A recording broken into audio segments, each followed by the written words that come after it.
स्वागत है। आज हम एक ऐसी चीज की गहराई में उतर रहे हैं जिससे शायद हम सब कभी ना कभी जूझते हैं। भोजन की तीव्र इच्छा, यानी क्रेविंग्स। वो अचानक उठने वाली तेज तलब जो हमें कुछ खास खाने पर मजबूर कर देती है। कभी कभी तो तब भी जब पेट भरा हो। हमारे सामने एक लेख के कुछ अंश हैं, mastering cravings, 20 science backed strategies for control. और इसमें एक बड़ी दिलचस्प बात कही गई है कि ये क्रेविंग सिर्फ इच्छा शक्ति की कमी नहीं है, बल्कि हमारे विकास, जीव विज्ञान, हमारी भावनाओं और हाँ, आजकल के खान पान के माहौल से जुड़े गहरे संकेत हैं।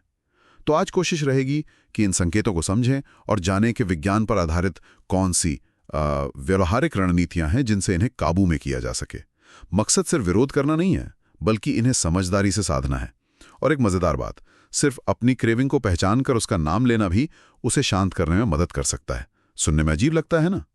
चलिए इसी तरह की कुछ और हैरान करने वाली रणनीतियों को खंगालते हैं। बिल्कुल, और ये जानना जरूरी है कि रणनीतियां सिर्फ मन पर काबू पाने से कहीं आगे जाती हैं। जैसा कि लेख इशारा करता है, ये हमारे दिमाग के काम करने के तरीके, हमारे हार्मोन्स के उतार चढ़ाव और यहाँ तक कि हमारी नींद की गुणवत्ता से भी जुड़ी हैं। ये एक पूरी तस्वीर देखने जैसा है, सिर्फ इच्छा शक्ति की लड़ाई नहीं। सही कहा। तो चलिए पहली रणनीति से शुरू करते हैं, जो थोड़ी उल्टी लग सकती है। क्रेविंग से लड़ने के बजाय उसे बस देखना है, बिना किसी लाग लपेट के। लेख कहता है इसे एक गुजरते बादल की तरह देखो, जज मत करो। यहां दिमाग का विज्ञान बड़ा मजेदार है। जब आप अपनी इच्छा को नाम देते हैं, मान लीजिए अरे मुझे अभी चॉकलेट खाने की तेज इच्छा हो रही है, तो होता यह है कि आपके दिमाग का सोचने समझने वाला हिस्सा, जिसे प्रीफ्रंटल कॉर्टेक्स कहते हैं, वो सक्रिय हो जाता है। और मजे की बात, जो भावनात्मक हिस्सा, लिम्बिक सिस्टम, हमें आवेग में धकेलता है, वो थोड़ा शांत हो जाता है। लेख में ट्रैफिक जाम का उदाहरण बहुत सटीक है। हॉर्न बजाते रहने से सिर्फ झुंझुलाहट बढ़ती है, पर जैसे ही आप स्वीकार करते हैं ठीक है जाम लगा है, तनाव कम होने लगता है। हाँ, तो असल में सिर्फ अपनी इच्छा को स्वीकार करके और नाम देके आप दिमाग के भावनात्मक हिस्से के बजाय तार्किक हिस्से को ड्राइवर सीट पर बिठा रहे हैं। ये इच्छा शक्ति से ज्यादा दिमागी इंजीनियरिंग है एक तरह से। ये हमें उस तीव्र इच्छा और उस पर तुरंत कूद पड़ने के बीच एक पल का फासला देता है, सोचने का मौका कि हम करना क्या चाहते हैं। ये कमाल की बात है कि कैसे एक साधारण सी मानसिक क्रिया दिमाग के सर्किट बदल सकती है। वाह, दिमागी इंजीनियरिंग, ये अच्छा कहा। अच्छा, अब आते हैं अगली रणनीति पर। सुबह सुबह प्रोटीन का सेवन। लेख बताता है कि सुबह का नाश्ता पूरे दिन का मूड सेट कर सकता है, खासकर अगर उसमें प्रोटीन सही मात्रा में हो। रिसर्च कहती है कि नाश्ते में करीब 25-30 ग्राम प्रोटीन लेने से वो जो भूख जगाने वाला हार्मोन है ग्रेलिन, उसका लेवल कम रहता है और ब्लड शुगर भी ज्यादा स्थिर रहता है। इसका सीधा मतलब दिन में बाद में उठने वाली मीठे की तलब में कमी। तो सुबह की चाय बिस्किट की जगह अगर उबले अंडे, पनीर या दाल का चीला जैसा कुछ खाया जाए, तो शायद शाम को लगने वाली वो चटर-पटर की इच्छा काफी कम हो सकती है।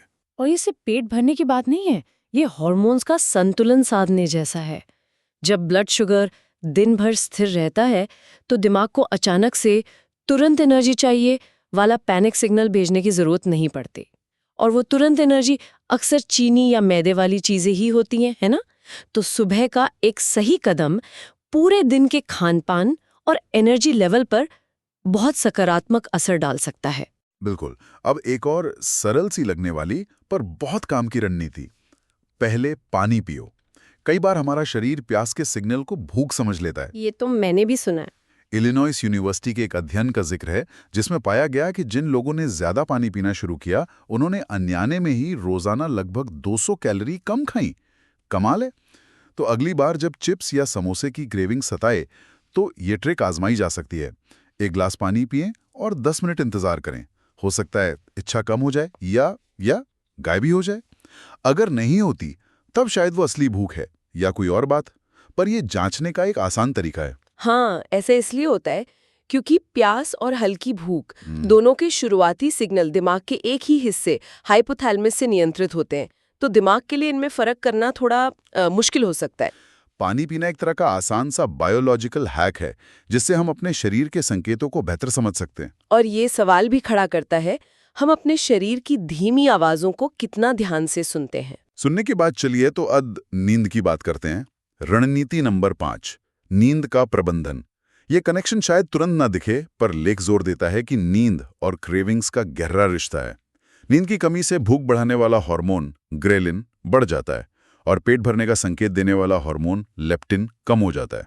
नतीजा, हाई कैलोरी, खासकर मीठी और फैट वाली चीजों की तलब बढ़ जाती है। सोचिए, सिर्फ एक रात ठीक से न सोने पर भी अगले दिन हम स्नैक्स के पीछे भागने लगते हैं। लेख में एमआरआई स्कैन का भी जिक्र है, जो दिखाते हैं कि नींद पूरी न होने पर दिमाग के इनाम केंद्र यानी रिवॉर्ड सेंटर्स जंक फूड की तस्वीरों पर ज्यादा मचलने लगते हैं। बिल्कुल, नींद सिर्फ थकान मिटाना नहीं है, ये हमारे शरीर के हार्मोनल सिस्टम के लिए एक तरह का रीसेट बटन है।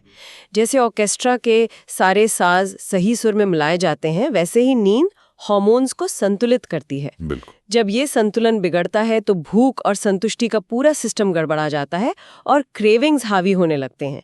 ये साफ दिखाता है कि क्रेविंग मैनेजमेंट सिर्फ खाने की प्लेट तक सीमित नहीं, ये हमारी पूरी जीवन शैली से जुड़ा है। जीवन शैली की बात करें तो तनाव, उसका क्या? छठी रणनीति इसी पर है, स्ट्रेस हैक यानी कोर्टिसोल पर लगाम। तनाव में हम कंफर्ट फूड क्यों ढूंढते हैं? इसके पीछे कोर्टिसोल नाम का स्ट्रेस हार्मोन है।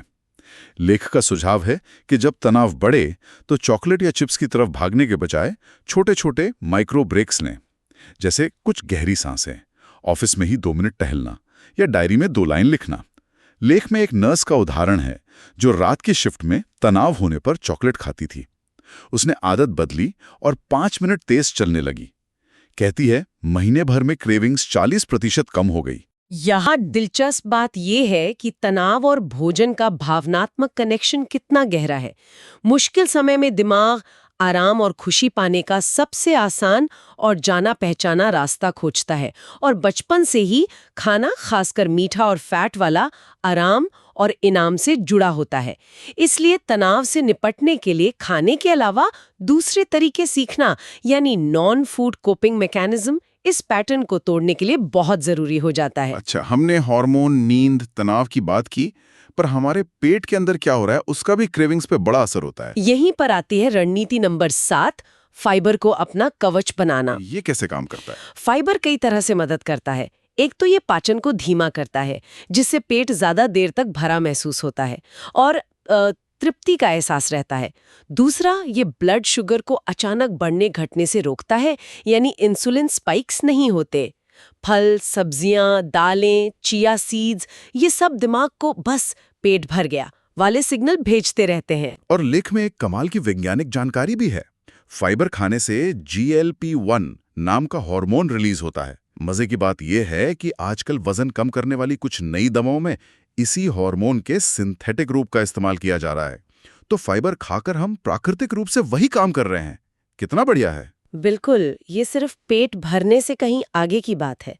फाइबर हमारे पेट में रहने वाले करोड़ों अच्छे बैक्टीरिया, यानी गट माइक्रोबायोम का भोजन भी है। और अब विज्ञान ये जान रहा है कि पेट और दिमाग के बीच एक सीधा कनेक्शन है, जिसे गट ब्रेन एक्सिस कहते हैं। यानी आपके पेट का हाल सीधे आपके दिमाग, मूड और हाँ, क्रेविंग्स को भी प्रभावित कर सकता है।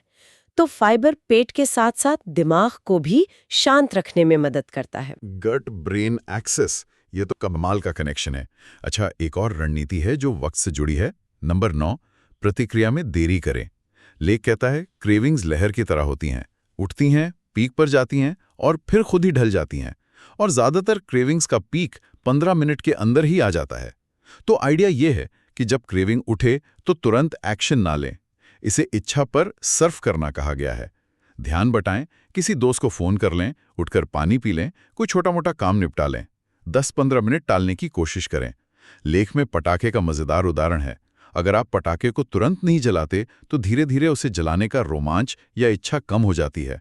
क्रेविंग भी कुछ ऐसी ही है। हाँ, ये सिद्धांत अच्छा है, पर इसमें सिर्फ इंतजार करना नहीं बल्कि उस दौरान कुछ और करना ज्यादा प्रभावी हो सकता है। ये असल में आवेग नियंत्रण यानी इम्पल्स कंट्रोल का अभ्यास है। हर बार जब हम रुकते हैं, हम दिमाग को सिखाते हैं कि ये इच्छाएं स्थायी नहीं हैं, हम इनके गुलाम नहीं हैं। वक्त के साथ ये दिमाग के रास्ते बदल सकता है, जिससे हमें लगता है कि हाँ, हम इन्हें मैनेज कर सकते हैं। मैनेज करने की बात आई तो रणनीति नंबर 11 बहुत महत्वपूर्ण है, भावनात्मक ट्रिगर्स को पहचानना। कई बार क्रेविंग भूख नहीं बल्कि किसी भावना का मुखौटा होती है, जैसे अकेलापन, कंफर्ट फूड, बोरियत, कुछ भी चबाते रहना, खुशी, मीठा। लेख कहता है कि फूड डायरी रखने से ये पैटर्न पकड़ने में मदद मिलती है, कब क्या खाया और तब कैसा महसूस हो रहा था। जैसे हो सकता है दोपहर 2 बजे गुलाब जामुन की तलब भूख नहीं बल्कि ऑफिस की थकान मिटाने का वो सीखा हुआ तरीका हो। आत्म जागरूकता, सेल्फ अवेयरनेस की तरफ पहला कदम है। अगर हम समझ जाएं कि क्रेविंग किस भावना या हालात से जुड़ी है, तो हम सीधे उस भावना को एड्रेस कर सकते हैं, बजाय उसे खाने से दबाने के। ये सवाल पूछना जरूरी है, मेरी ये क्रेविंग असल में मुझे क्या बताने की कोशिश कर रही है? मेरी कौन सी जरूरत पूरी नहीं हो रही? जरूरत की बात करें तो हमारा माहौल भी बहुत मायने रखता है। रणनीति 16 कहती है, अपना वातावरण साफ रखें। मतलब अपने आसपास ऐसी चीजें रखें जो मदद करें, रुकावट ना बने। सीधी बात, अगर बिस्किट का डब्बा सामने मेज पर है तो कमजोर लम्हों में हाथ वहीं जाएगा। अगर फलों की टोकरी है तो शायद फल उठा लें। इच्छा शक्ति भरोसेमंद नहीं होती, वो थक जाती है, पर माहौल को सोच समझकर बदलना एक मजबूत रणनीति है। व्यवहार विज्ञान कहता है, जो आसान होता है वही किया जाता है। तो सेहतमंद चुनाव आसान बनाओ और गैर सेहतमंद चीजों तक पहुंचना थोड़ा मुश्किल। मतलब ऑफिस की दराज में चॉकलेट का गुप्त खजाना है तो उसे घर पर ही छोड़ना बेहतर है। बिल्कुल, या कम से कम उसे ऐसी जगह रखना जहां पहुंचने में थोड़ी मेहनत लगे। स्रोत का तर्क यही है कि नजरों से दूर तो दिमाग से ज्यादा दूर। ये निर्णय थकान यानी डिसीजन फिटीक को भी कम करता है। दिन भर छोटे छोटे फैसले लेते लेते हमारी मानसिक ऊर्जा खत्म हो जाती है, जिससे शाम तक इच्छा शक्ति कमजोर पड़ जाती है। एक सहायक वातावरण हमें इस थकान से बचाता है, क्योंकि सही चुनाव करने के लिए ज्यादा सोचना नहीं पड़ता। और आखिर में एक बहुत ही जरूरी बात, रणनीति 20, आत्म करुणा का अभ्यास करें। मतलब खुद पर थोड़ा रहम करें। क्रेविंग्स कंट्रोल करने का सफर सीधा नहीं होता, उतार चढ़ाव आते हैं। कभी चूक हो जाए तो इसका मतलब ये नहीं कि सब खत्म, आप फेल हो गए। लेख बताता है कि खुद को कोसना, मैं कितना बेकार हूं, फिर से खा लिया, असल में और ज्यादा खाने को उकसाता है। इसे व्हाट द हेल इफेक्ट भी कहते हैं। जब बिगड़ ही गया है तो और बिगाड़ लो। इसके बजाय खुद से सहानुभूति रखना, ठीक है आज चूक हो गई, कोई बात नहीं, अगले कदम से वापस ट्रैक पर आते हैं, ज्यादा मददगार है। ये दोबारा पटरी पर लौटना आसान बनाता है। ये मानसिकता बहुत जरूरी है। सब कुछ या कुछ नहीं वाली सोच अक्सर हमें परहेज और फिर बेहिसाब खाने के चक्र में फंसा देती है। आत्मकरुणा हमें गलतियों से सीखने का मौका देती है, हार मानने का नहीं। ये हमें गिरने के बाद उठकर लगातार छोटे छोटे सुधार करते हुए आगे बढ़ने की हिम्मत देती है। तो आज हमने क्रेविंग्स को समझने और संभालने के लिए कई दमदार रणनीतियों पर बात की। दिमाग को साधने से लेकर सही खाने, नींद, तनाव और माहौल पर ध्यान देने तक। खास बात यह है कि ये 20 रणनीतियां एक पिटारे की तरह हैं। सबको एक साथ आजमाने की जरूरत नहीं। सुनने वाले अपनी जरूरत और सहूलियत के हिसाब से 2-3 से शुरुआत कर सकते हैं। धीरे धीरे, जैसा लेख कहता है, ये क्रेविंग्स जो कभी सर पर नाचती थीं, शायद हल्की फुसफुसाहट बन जाएं। बिल्कुल, और शायद सबसे बड़ा बदलाव तब आता है जब हम इन इच्छाओं के पीछे की वजहों को समझने लगते हैं। तब ये एक अंतहीन जंग नहीं रहती, बल्कि अपने शरीर और मन के संकेतों को बेहतर सुनने और उन्हें समझदारी से नेविगेट करने का एक अवसर बन जाती है। अंत में एक सवाल छोड़ जाते हैं सोचने के लिए। अगर हम क्रेविंग्स को दुश्मन मानने के बजाय उन्हें अपने शरीर या मन की किसी जरूरत का, जैसे पोषण, पानी, नींद, आराम या शायद खुशी का संदेशवाहक समझें, तो ये नजरिया हमारे इस पूरे संघर्ष को कैसे बदल सकता है, सोचिएगा जरूर।